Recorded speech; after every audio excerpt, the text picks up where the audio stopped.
Today, we have again a crisis in literacy that is absolutely frightening. I've been reading the work of Dr. Linda Darling-Hammond, where she's assessed, based on research, the conditions that we have now as a nation. We have moved in literacy and in graduation from high school in the world from being number 1 to being number 16 of all developed nations. We're below Luxembourg. I mean, we are just at the bottom of the list. And here are some reasons why.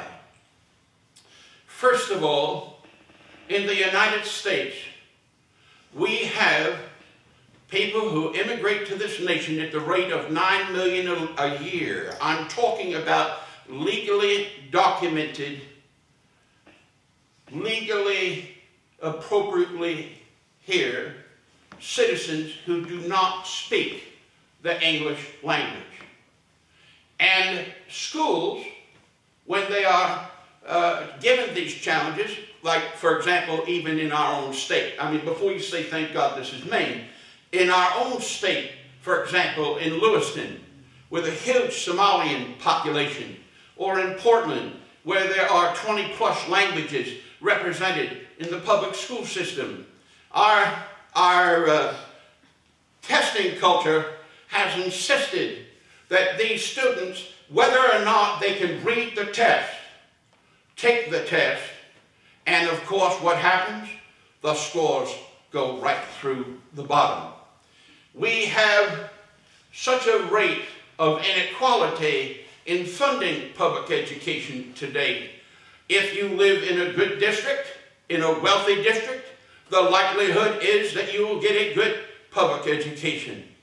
If you live in a poorer district, if you live in the state of Maine, in Washington County, or if you live up in Aroostook County, I know because I teach teachers in these counties, they are struggling to find what they need. And it is analogous to what goes on in Appalachia, and it's analogous to what goes on in the inner city. And so the question becomes, what do we do? And how do we rise to the challenge? I think this morning that we've got to recognize that every problem laid at the foot of the public school system cannot be sustained by the public school. And so this morning, literacy, helping students here on this island and around other places of this nation, has got to become a focus again, I think, within the church.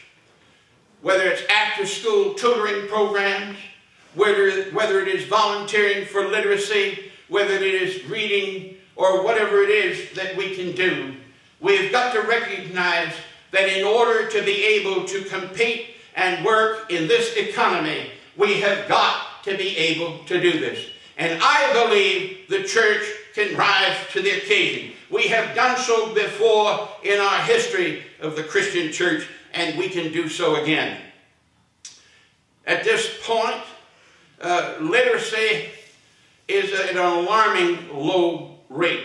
I don't know if you know this, but last year the New York Times reported that less than 50% of Americans even open a book. I'm talking about beach novels. I'm talking about Danielle Steele. They open nothing, folks.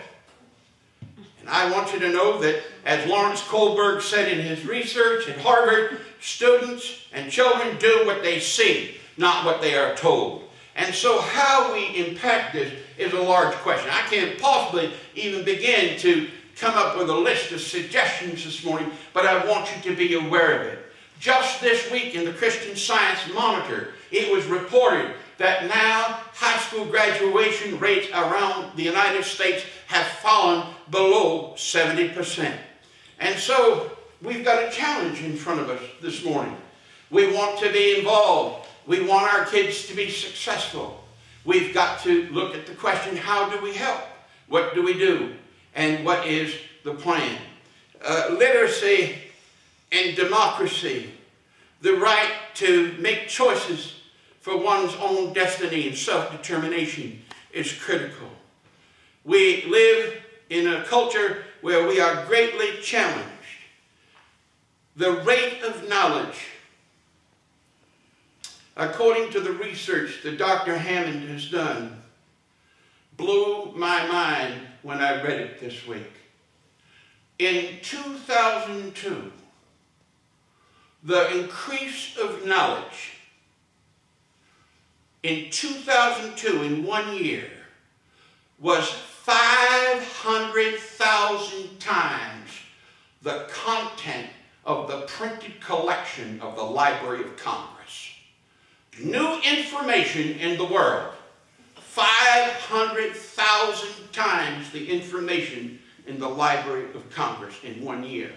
Between 1999 and 2002, Dr. Hammond reported that knowledge matched.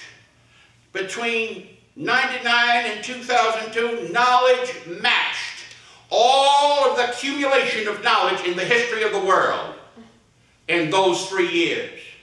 The challenges are enormous.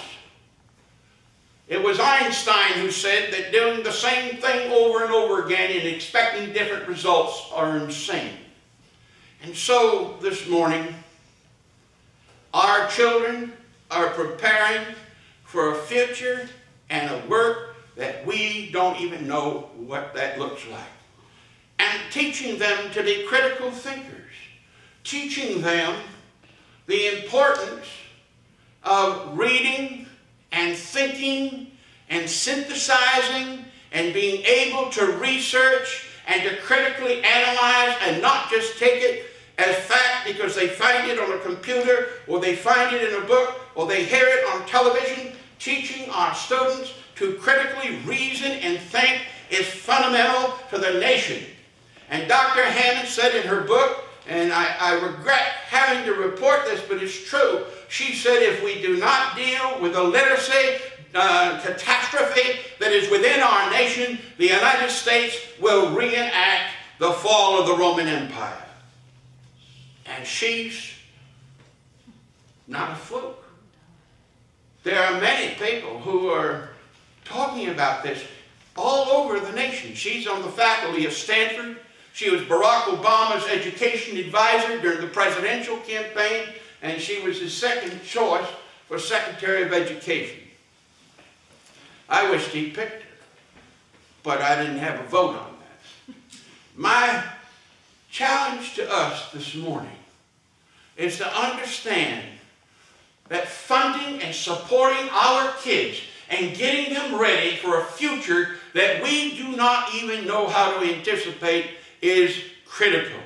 And it involves more, according to Diane Ravitch's work on the life and death of the American school system, it involves more than just the basics. It involves the arts.